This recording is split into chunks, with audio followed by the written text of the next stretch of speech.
Okay, so today we're going to be talking about how earwax removal works. To do this, I'm just going to use my model to describe what earwax is and where it happens. So if we think about the ear, we have the outer ear, the ear canal, the eardrum, which passes vibrations into the middle ear space and then into the inner ear, up the auditory nerve, and then we can hear. So what is earwax? Earwax is a collection of dead skin, so it's new skin that's regenerating from the eardrum and pushing outward. What happens with earwax buildup is sometimes maybe because of a bend in the ear canal, or maybe, and sometimes because people use a Q-tip to try and clean their ear canal, that can push together the dead skin cells and form a block, a solid block of earwax. So then what you have is a block of earwax here. And sometimes, if it's left a long time, it can be quite sizable, taking up quite a bit of the ear canal. How this is going to affect you, obviously, it's stopping sound reaching the eardrum, so it's going to affect your hearing. The other thing it will do as well, it stops the sound of your own voice from escaping out. So, your vocal cords are down here, so when you're speaking, the sound of your own voice usually escapes out from a clear ear canal. When there's a blockage here, your own voice sounds very echoey and it sounds reverberant in your head. You feel like you're talking in a bucket, something like that, which isn't very pleasant. So what we need to do is remove the earwax to get you back to normal, so you're hearing normal and your own voice sounds normal again. There's a few different methods we use to do that.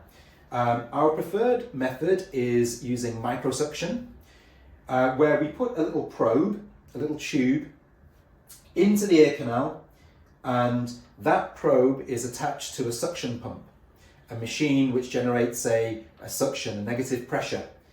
And the probe attaches onto the earwax, and we can gently then remove the earwax using suction, and we suck it outwards and it comes out. So that is the easiest, cleanest and most well tolerated method of earwax removal. However, there are other methods as well. One of the other methods is irrigation, or ear syringing, as it's more commonly known. And that's when we would introduce a jet of water under controlled pressure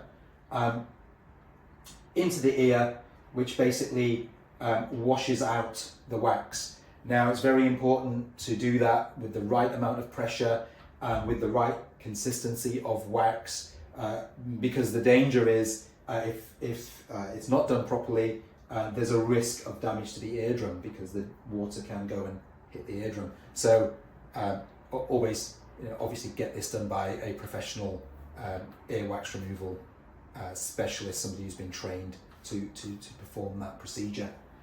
And thirdly, there's manual removal as well, where we can use, depending on the hardness of the wax, we can use physical tools like a Jobson horn probe to, and obviously have to be a sterile tool to go into the ear canal and to prise out the wax.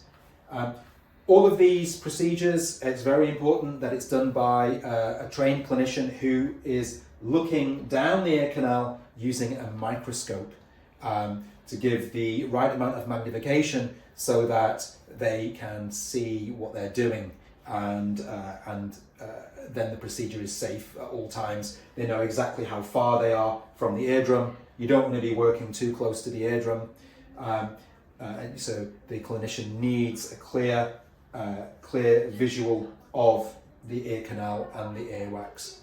Okay, so if you're enjoying this content, you're finding it interesting and useful, don't forget to like and subscribe, and feel free to drop your comments or questions below, and I'm happy to answer any questions that you have.